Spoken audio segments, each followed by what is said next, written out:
So the question that I get asked all the time is, what do I do with all the peppers that I grow?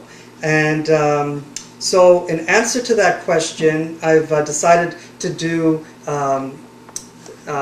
this video showing my top 5 ways to process peppers so that I can make use of them through the winter, because I live in the Canadian Prairies and it gets cold here. We have a long winter, and I want to be able to eat my peppers in one form or another through the winter. And so that's always the goal of everything that I do. And so here are my top 5 ways to process peppers for winter use.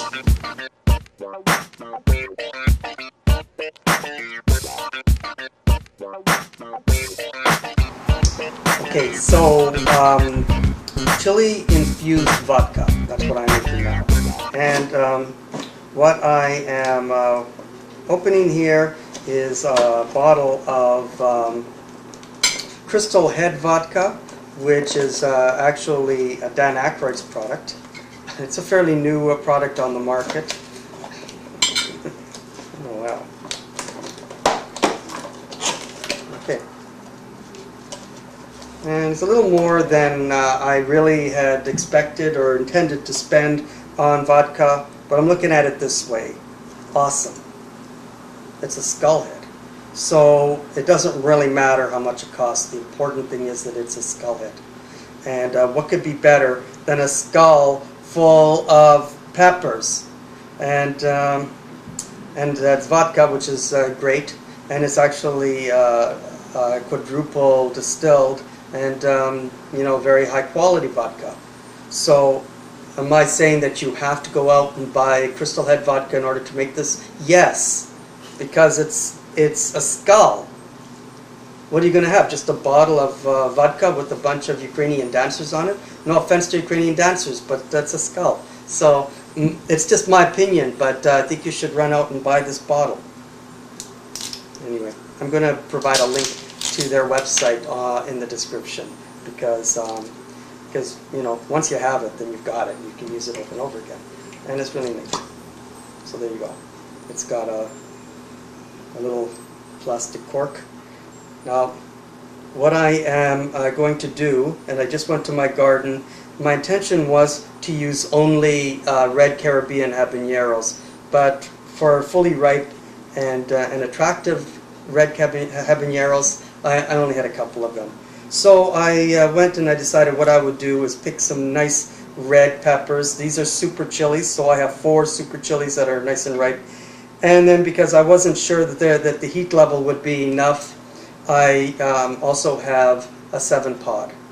And so what I'm going to do is I'm going to cut off the, as a matter of fact, I'm going to leave the stems on it because I think the stems will be nice to look at.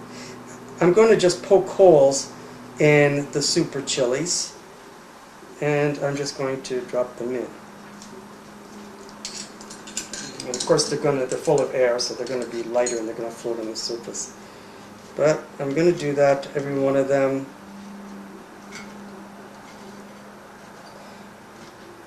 Now, what chilies you put in, it's just like really anything that I'm making, that I'm showing you on this video. It's pretty much a random decision what kind of chili I'm putting in. It depends on what heat level I'm looking for and what flavors. But if there's a specific flavor or heat level that you like, then of course you just use whatever you like. I'll tell you, actually, as soon as I open it up, I could smell this very nice smell. Oops. Okay.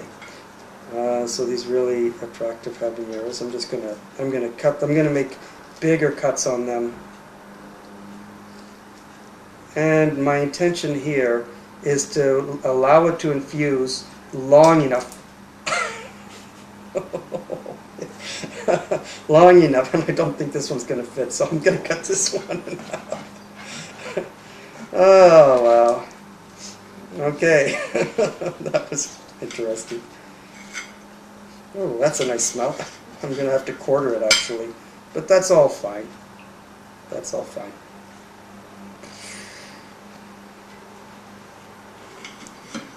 I hardly have to tell you what kind of cocktails you'd be using this for, or what you'd be using it for. It'd probably be fantastic once it's all infused, just as a shooter. Now I'm going to put it over here because it's full to the top and overflowing. Now, if that's good enough, and you think that's probably going to be hot enough, well then by all means, you know, like just leave it that way on your own. But I'm going to put in a 7-pod, and what I intend to do is I intend to leave it until it's red.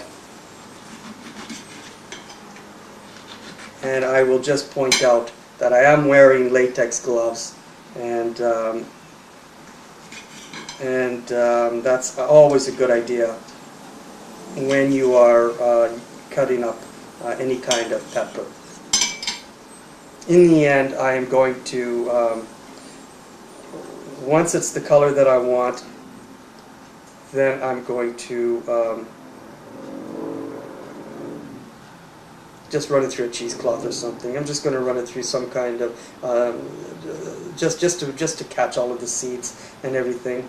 Then I'll just have a pure red liquid. That is my goal. So that's fine. That's full to the top, so it's probably going to. I should have poured some out first. So, important lesson: pour some out first when you're opening up a brand new bottle. But from here on in, of course, after I use it, it's going to be I'll be making it probably in a jar and then pouring it in here into this particular crystal head. Because what could be nicer than a crystal head, a skull made out of crystal with all these peppers in it? Oh, this is perfect. It'll be great for Caesars and Bloody Marys and even Harvey Wallbangers and whatever other kind of cocktail you normally would use your vodka, but it'll be hot vodka. Awesome.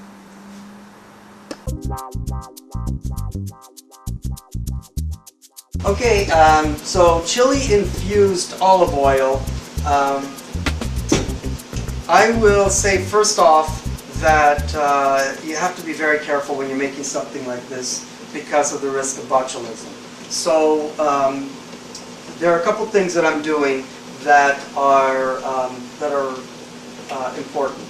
I am not going to be using the bottle that the olive oil came in. I'm not going to pour it back into that because there's no way that I can sterilize the bottle afterwards.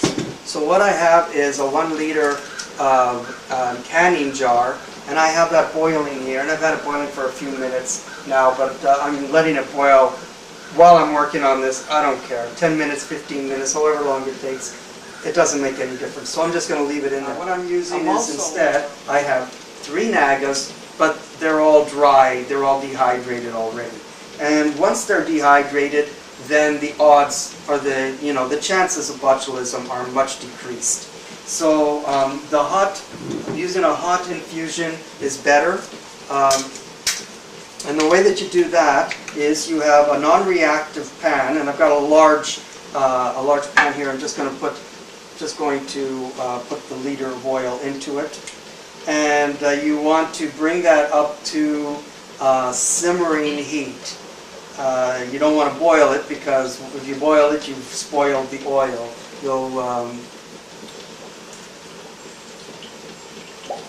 I don't have to finish that. You spoil the oil. You don't want to use it if you do that. So you don't want to bring it to a boil, but you do want to bring it to just under a boil. It's probably, though I don't have a thermometer to test it, probably about 180 to 200 degrees. So I have this set at a little bit more than halfway.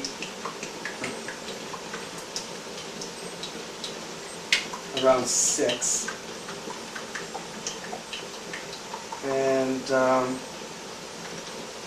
And that's fine. And if you see slow bubbles start to rise, then that's exactly what you want. Now you can really make an olive oil. You can make an oil infusion of just about anything, really, except garlic.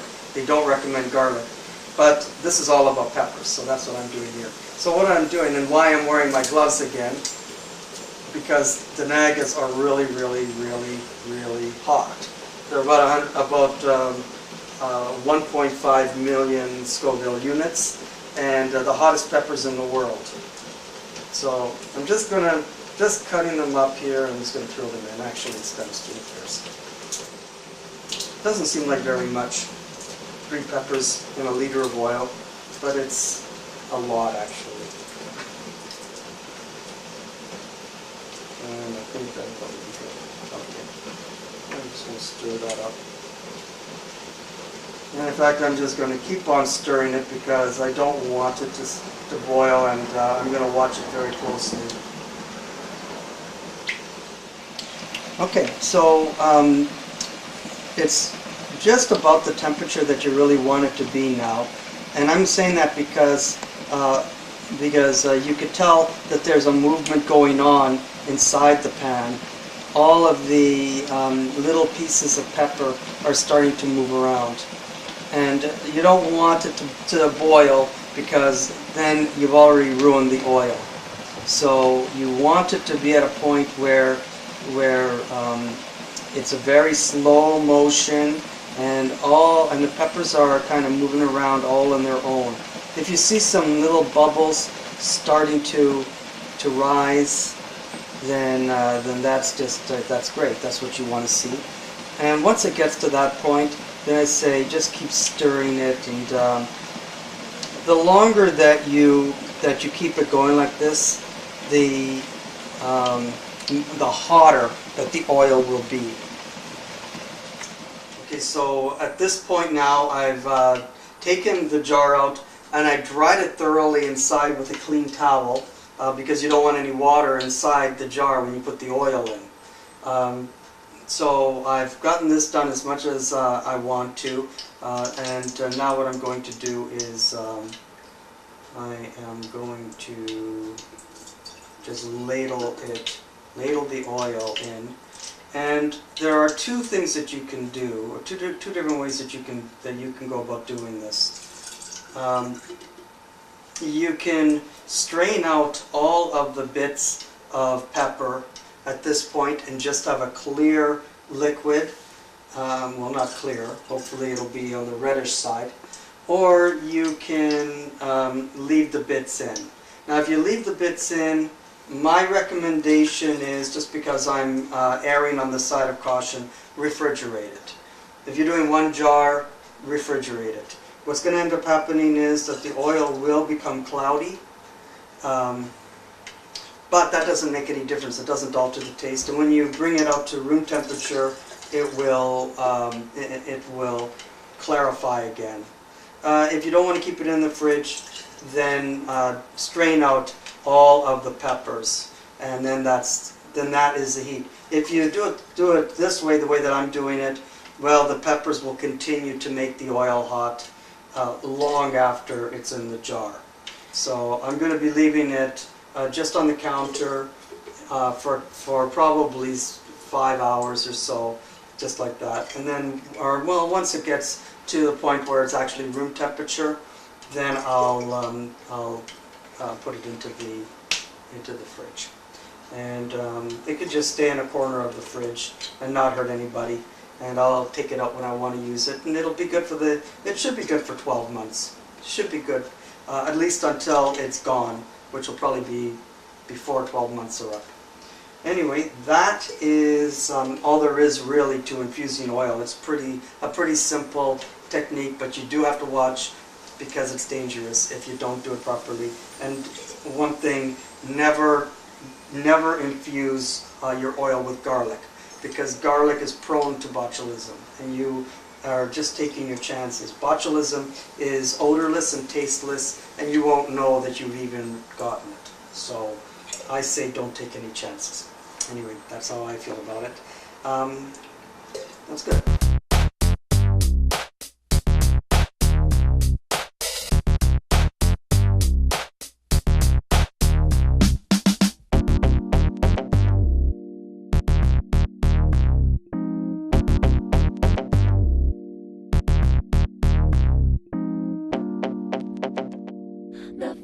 so